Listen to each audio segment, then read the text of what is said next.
kanyang ulo na si PBBM. Parang hindi nila nare-realize yun eh.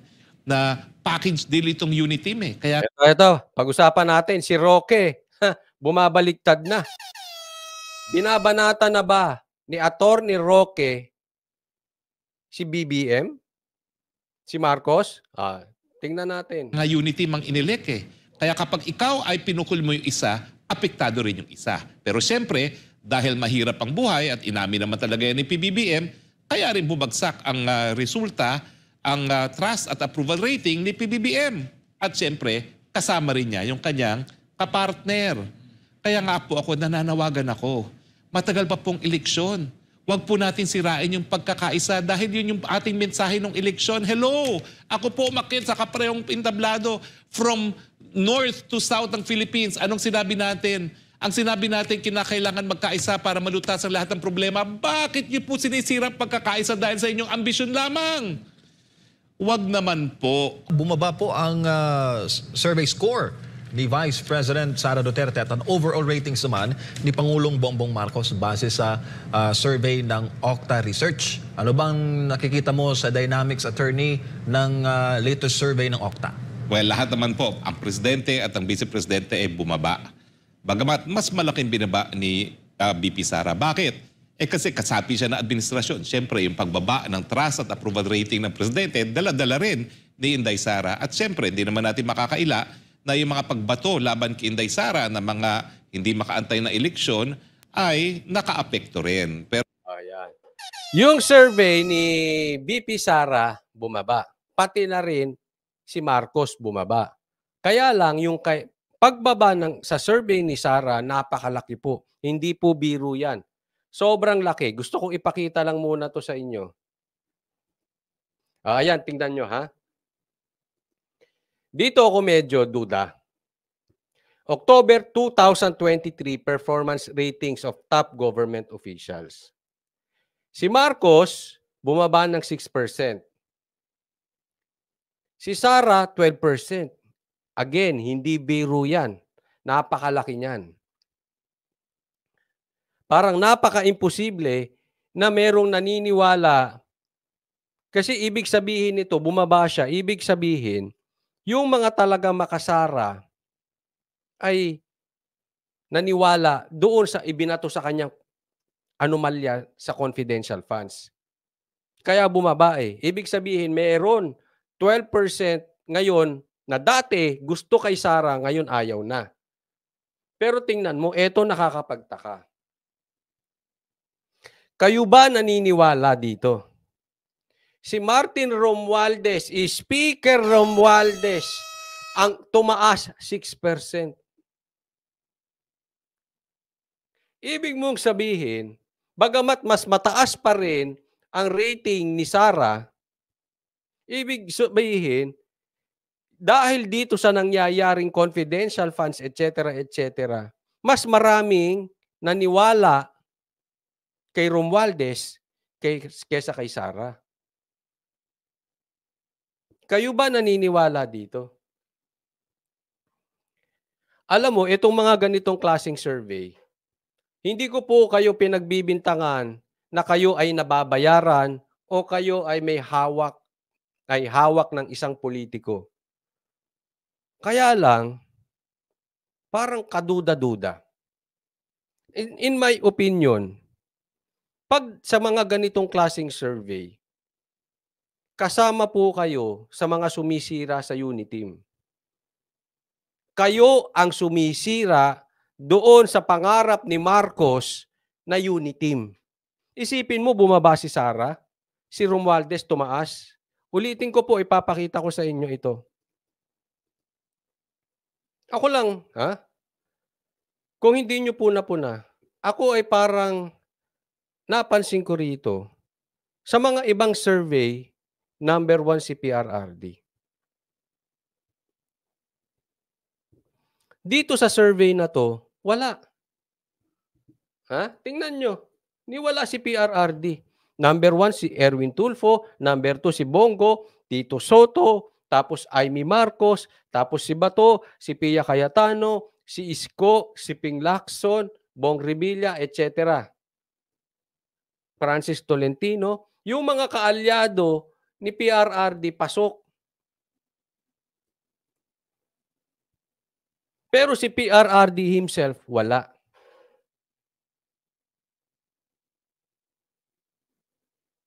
Medyo nakakapagtakalan. Again, hindi ako nagbibintang dito.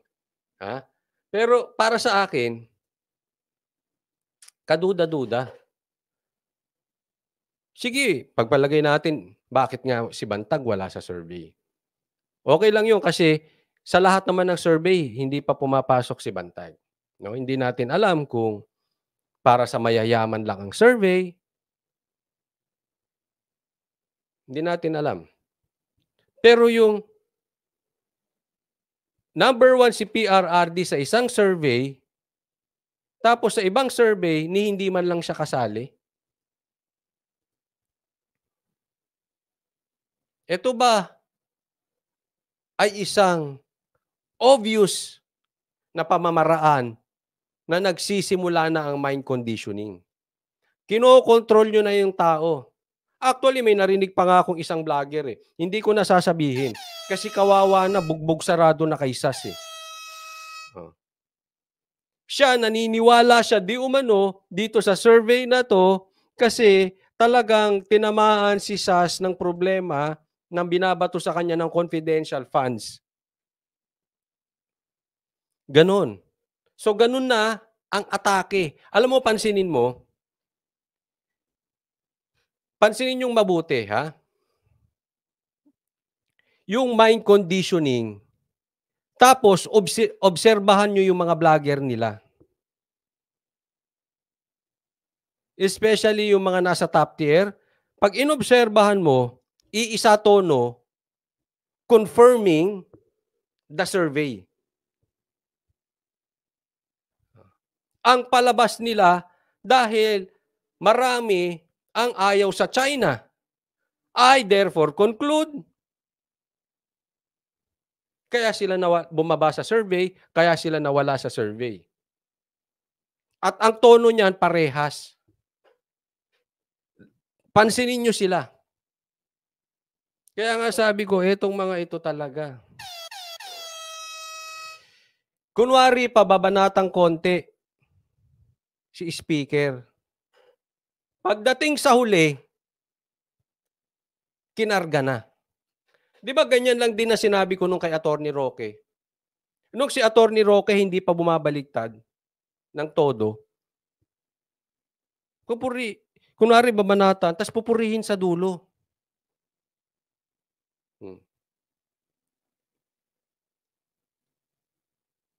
Kaya watch out for this. Ito na ang kanilang mind conditioning. Wala na ang Duterte, bumababa na ang mga Duterte, wala na silang galamay ng Duterte, at yung kanilang pagiging oposisyon ay hindi na nila kayang mapanindigan kasi mahina na ang karisma, mahina na ang magic. Sinabi po yan ng isang dilawan, kinonfirm ng isang pulahan na vloggers. Papansinin nyo, again, yung kumpas, parehas na. Confirming the survey. Kaya nakakatakot po. Mag-iingat po kayo dyan. Ha? Mag-iingat kayo sa galawang ganyan kasi yan na po ang idudulo nila. And in my opinion, may kamay po dyan si Romualdez. Tatandaan nyo ha, may i-discuss ako sa inyo. Napakalaki ng motibo sa pagkilatis sa sinasabi ng isang tao. Bagamat hindi ito ay black and white, pero malaking bagay yan. Yung motibo. Tingnan nyo po, magkoconnect-connect yan. Mamaya may ipapakita ko sa inyo. A very good example ng dahil sa motibo na booking. Mamaya po. But for now, ito tingnan ninyo. Lahat ng yan para sirain ang plano ng mga Duterte kung sila man ay nag-iisip maging oposisyon. Alisin ang loob ng mga DDS. Sabi pa nga nitong vlogger na ito eh. Again, di ko na siya babanggitin. Kasi bugbog, kawawa na kay Sas. Bugbog sarado dun sa babaeng si Sas. Kalalaking tao na bugbog. Ganito yan. Sabi pa nga niya, kawawa. This is not his exact words, pero parang kawawa naman ang mga DDS. Wala na. Parang ganun. No. So, kita nyo ha. Yung mind conditioning ng kanilang tactician, ng kanilang kumukumpas, iyon. To discredit the strongest name. Una pa lang yan eh. Una pa lang, katatapos pa lang ng eleksyon, alam na natin ano ang matunog na pangalan bukod sa Marcos. It's Duterte. At ano sinasabi natin dati? Habang palapit ang eleksyon, bibirahin ang pangalang Duterte. Pahihinain ang pangalang Duterte. Ngayon, lumalabas na. Diba? Importante yan. Para malaman mo ang motive ng isang tao, I will keep on repeating this. Time will reveal. Ganyan ako kumilatis ng tao eh. Pattern. Tingnan mo ano ba ugali ng tao. Ano bang pattern nito? Ito bang vlogger na to pababali-balimbing? And then time will reveal. Importante yan. Kasi ang isang tao madaling magsalita ng, ay, susuportahan kita. Malalaman mo lang kung talagang susuporta yan in time. Magkakaalaman pag pinadaan mo na yan sa oras, sa time. Kasi madaling magsalita sa simula, tingnan natin kung kayang tapusin. And here we are. Nangyayari, pababagsakin ng Duterte. That's the main plan. Niniwala naman ako ng pagkakamali ng mga bumabatok kay Inday Sara, napakatagal pa ng eleksyon.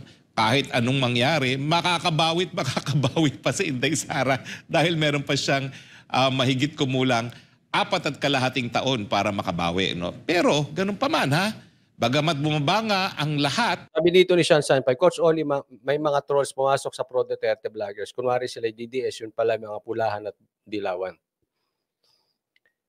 Dati na yan. Election pa lang, ginagawa na nila yan. Kaya yung kamay, ramdam na ramdam ko eh.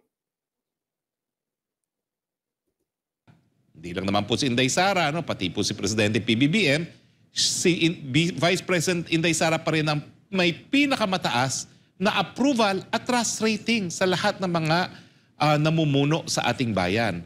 So dun sa mga pinupukol ang VP Sara, well, bahagi lang po kayo nagtagumpay, pero bagsak din si PBBM. Ang hindi kasi naintindihan ng mga pumupukol kay Inday Sara, unang-una, talaga naman pong nagbigay si Inday Sara nung huling eleksyon at talagang pinili na lang niya na suportahan si PBBM bilang isang presidente. Iba na tono ni Roque, no? Iba na. Dalawa, dahil mas mataas ang boto ni Inday Sara kaysa kay PBBM, ano ibig sabihin nun? Dinala rin ni VP Sara si PBBM sa pagkapanalo. Kaya pag pinukol nyo si Inday Sara, pinupukol din nyo ang kanyang ulo na si PBBM. Parang hindi nila nare-realize yun eh. Na package deal itong Uniteam eh. Kaya nga Uniteam ang inilek eh.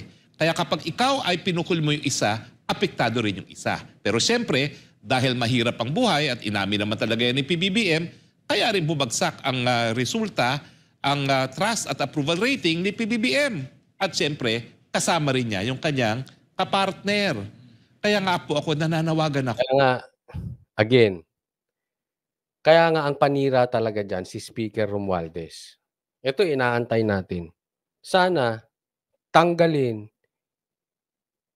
ni Marcos. It's about time magsalita si Marcos. It's about time gumalaw siya, ipakita niya yung suporta niya kay Sara. Antayin natin yan kasi malayo pa naman.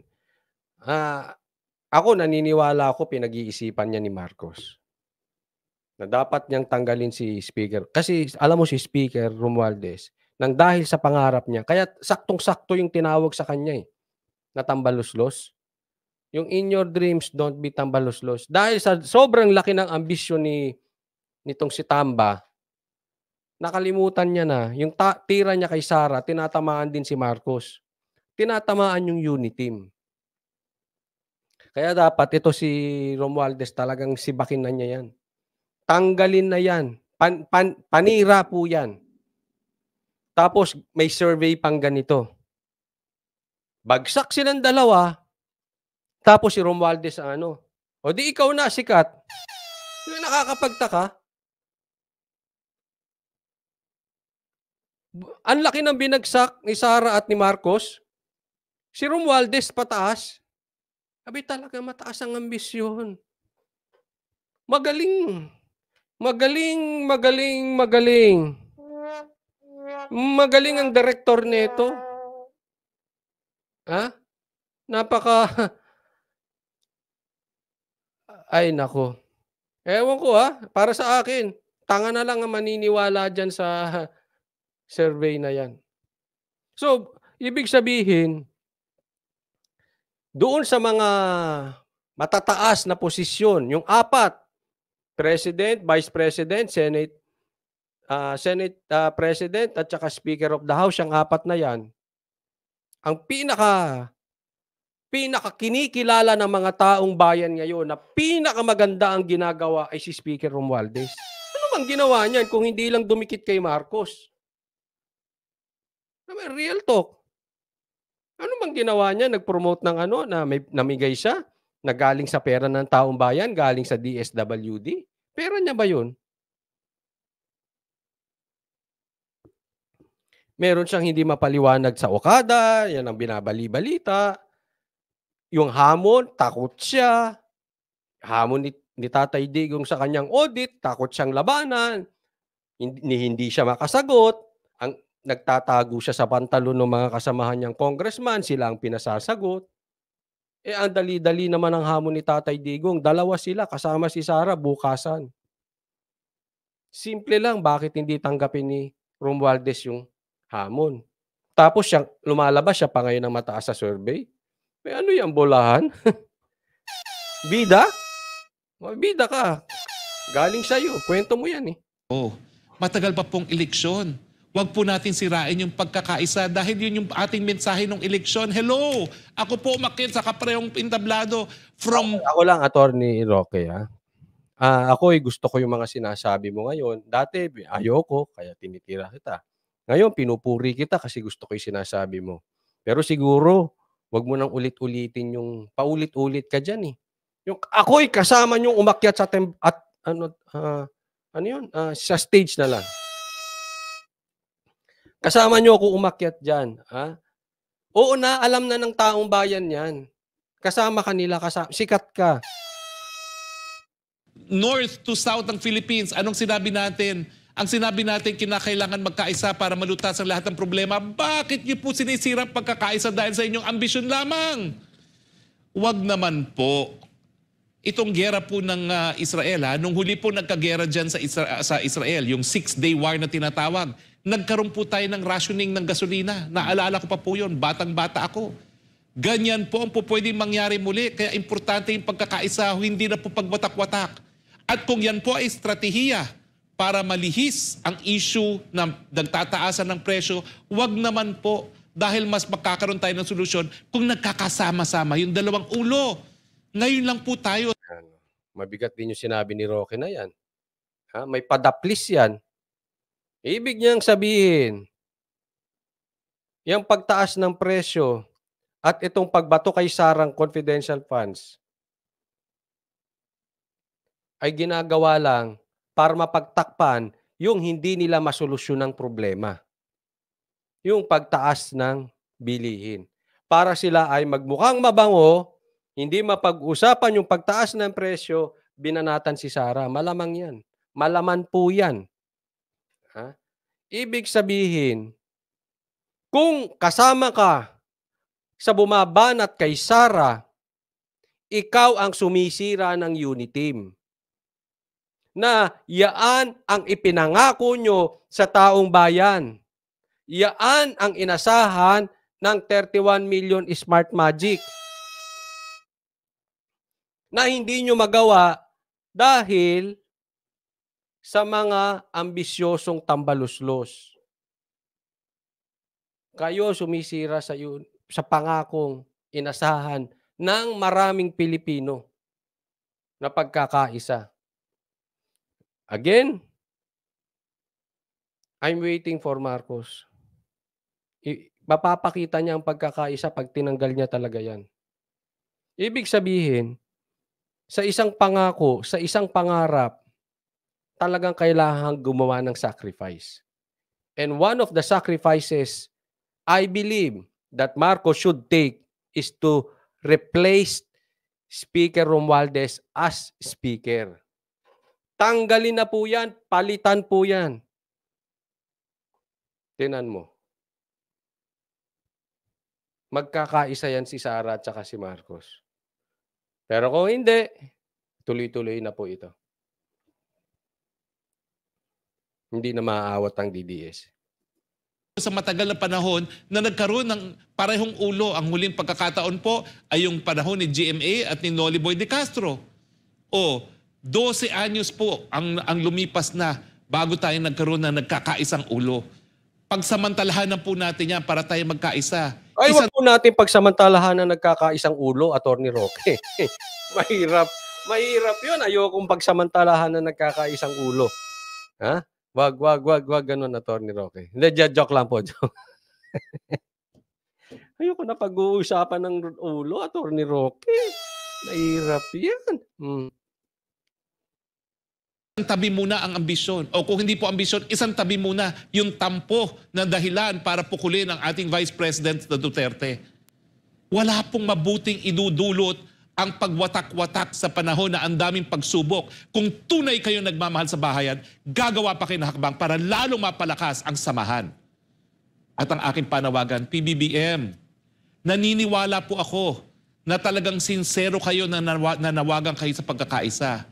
Bakit naman sa buong sambayanan ang hiniling ninyo pagkakaisa? Bakit hindi nyo masabihin ngayon ang sarili nyong kaanak na importante ang pagkakaisa? Ayaw ko pong maniwala na pangampanya lang sinabi nyo nang nagtawag kayo para sa pagkakaisa. Ngayon po, sabihan nyo lang siya na kinakailangan ng pagkakaisa. Dahil napakadami pong pagsubok na dinadaanan ng bansa. Nananawagan po ako. Hindi talaga team player kasi to si Romualdez.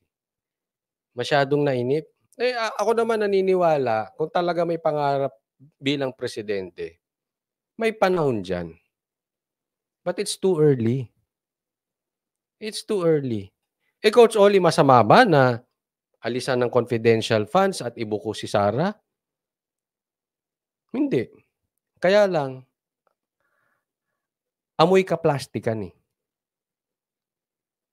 Bakit sila hindi niya kayang buksan? Diba? Hindi magpa-audit ng maayos ito si Romualdez. Yung audit yung alam kung saan ginastos, hindi yung sinertify. Magkaiba po yun. Ulitin ko, magkaiba ang audit at certification.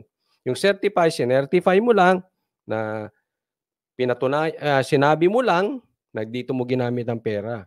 Ang audit, katunayan kung saan mo ginamit ang pera. Magkaiba yun. So, may halong kaplastikan eh.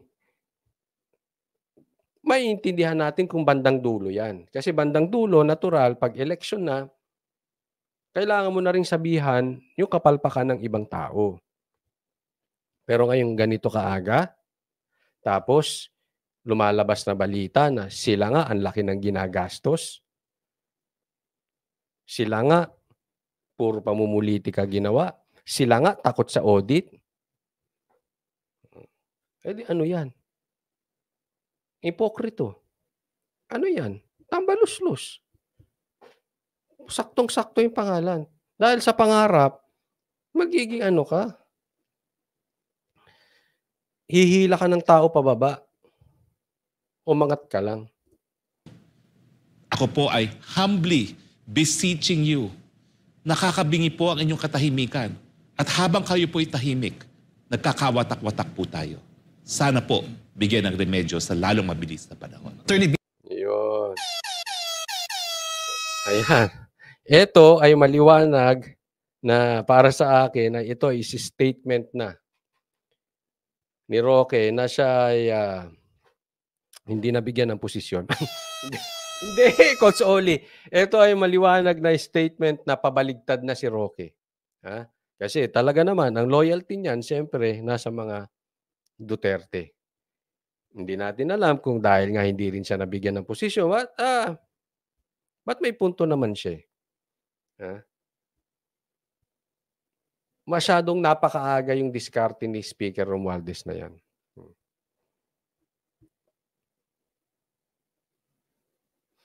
Antayin natin.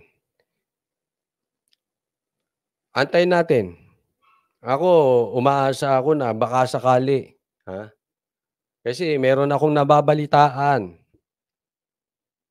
na magkakaroon ng tanggalan sa mga sekretary at matataas na posisyon dahil sa nangyayaring hindi magagandang